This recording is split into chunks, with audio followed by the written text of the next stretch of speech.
All right, man. It's been growing rumors that Jamal Agnew and the Jets are headed for an inevitable split. And the word on these streets is that they want a first and a third for Jamal Adams. Should the Lions consider bringing Jamal Adams for a future first and third round draft pick? Let's get into it. Mercy Sports Talk, we in the building. Share the video. It's the best way to help the channel out. And usually players like this don't come along too often. I believe he's a top 100 player. He should be.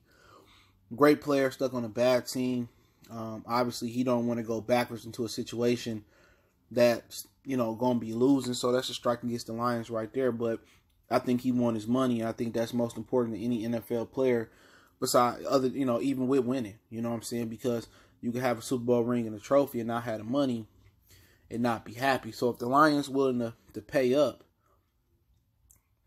you got to consider it. But the problem is, when you give up a first and a third, the Lions are in no position to be giving up a first or a third, because that can be a very high draft pick depending on who you ask.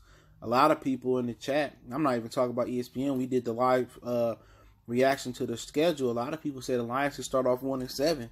So do you want to be in a position where you in position to draft a Justin Fields or Trevor Lawrence next year and Stafford get injured, you don't have a first-round draft pick? Now, if they're willing to take a 2022 draft pick, then maybe you consider it. But if this season don't go how it's supposed to go, and you in a position where you're rebuilding, maybe with Bob Quinn and Patricia or with another GM and head coach, that first-round draft pick is way more crucial, especially if you're not going to move forward with Stafford. And remember, Stafford got a potential out after this coming season.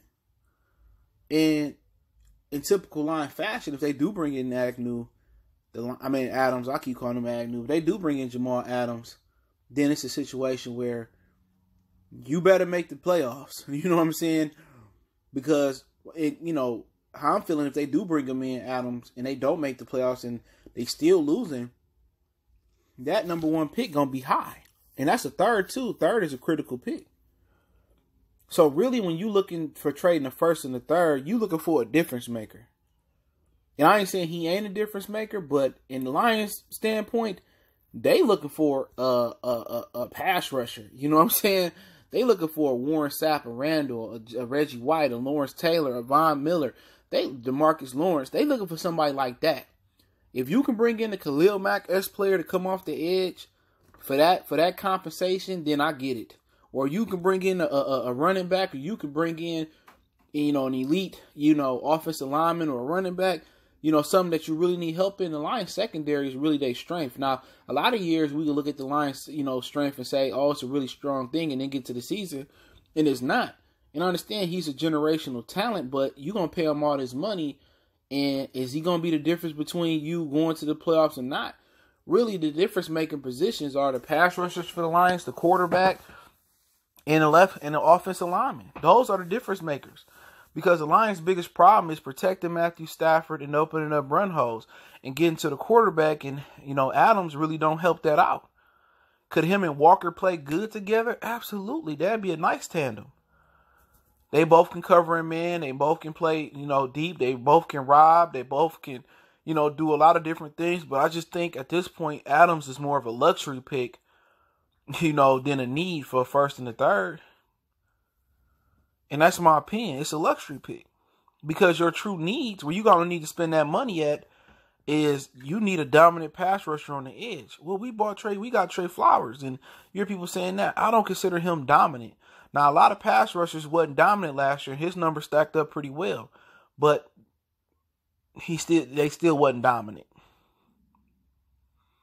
You need a difference maker where you have to account for a Vaughn, you have to account for Khalil, you have to account for those guys. If that was what Adams was bringing to the table in the front seven, then I say go for it. It's life changing. If you get a healthy Deshaun Hand and you able to add a Aaron Donald type guy, Vaughn type guy, a Vaughn type guy, Lawrence Taylor type guy, then that's a no brainer.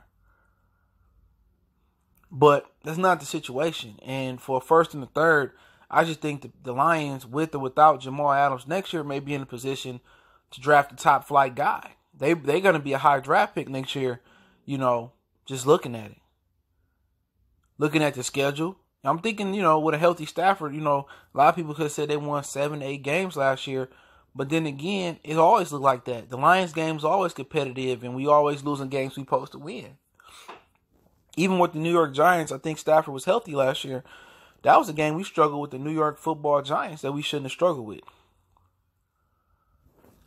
So, for this team to be a winner, you have to ensure, with adding Adams, you have to ensure that you're going to keep Stafford healthy, one, protect him, open up run holes for Kerryon or Bo Scarborough or DeAndre Swift.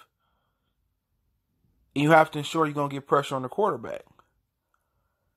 If you assure me those 3 things are going to happen for the Lions, did I tell you right then and there, Adams may be the difference between, making the playoffs and winning a playoff game. But what are the chances that those happen simultaneously? You have 2 rookie offensive guards that's probably going to start. You got a right tackle that's questionable that you brought in that may or may not be an upgrade from Rick Wagner. Stafford, he said he was healthy last year, but he wasn't healthy. I told you that in training camp, and I was dubbed a hater. But, hey, comes with the territory, right? Then you telling me that, Deshaun Hand is going to have to make all the difference on the line. Can he stay healthy, or can Patricia change his schematics up and get more pressure, get more exotic, and disguise his defense better? So the chances of all that happening next year simultaneously is probably 0 to none. And all those things have to happen. And then you have to have good play on special teams. Excuse me. And that's something that's been very, very erratic or inconsistent, whatever you want to use. Very. So all those things have to happen. And then if you can add Adams, then good. Then it's the difference between not just making the playoffs, but winning the playoff game. But the chances of those things happening is slim to none at once. We ain't been able to run the ball since James Stewart consistently. Pass rush ain't been here since, Jim Caldwell, Jim Schwartz left. Offensive special teams been bad since Patricia got here. Not just improving one of those aspects is going to take these dudes to the promised land. So I'm a hard no on Adams right now. Love his game. People might say, well, his attitude is messed up. I don't like his attitude. He's a controversial player, and you need those type of guys. You need guys that's going to give you an attitude, a thumper like him, an emotional player, a leader like him, a guy that want to win. You need guys like that. You need guys with attitudes. You need guys that hate losing. You know what I'm saying? You're not gonna get quiet. If you building a team on quiet guys and nice guys and guys that don't have, criminal history or had a perfect background in college, you ain't gonna win nothing. You gotta have the mean guys. You gotta have the issue guys. You just gotta provide a structure around them that they mature. The Lions don't want nobody that made a mistake. They want to build a Catholic nun or a Catholic church. It's not gonna work. You need guys with attitude. You need guys with mean streaks. You have to take chances on the Honey Badger, Janoris Jenkins. You got to take chances on those guys, because anybody can come in with a clean slate that they hid what they did in college, or they committing crimes that just been swept under the rug. You know what I'm saying? Anybody gets a leak and make mistakes and get in trouble. So judging somebody on their past don't always tell you their future. But, I think his character, it may be rubbing some people the wrong. Oh, we don't need that with Patricia. Hey, look here, man. Patricia just don't want to hear nobody's input.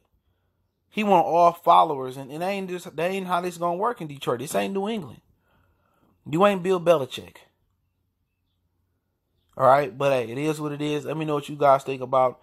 They won the first and the third for Adams. Y'all pulling the trigger on it with Jamal Adams or not? I'm a hard no for the reasons I gave. Don't forget, we on Facebook, Instagram, Twitter. You can reach out if you have a business question, inquiry, sponsorship, video request. Twitter's the fastest way. Then Facebook, I'm really on Instagram. If you want to make a donation, Cash App, PayPal, inscription, best way to donate is share the video. Don't forget to check my other channel out for other sports, music, news, entertainment at Goodfellas Sports TV right here on YouTube. Appreciate the love, support, man. Let me know what you guys think about bringing on Adams for first and third. Reportedly, that was by Yahoo Sports. One time for the one time Mercy Sports Talk. We gone.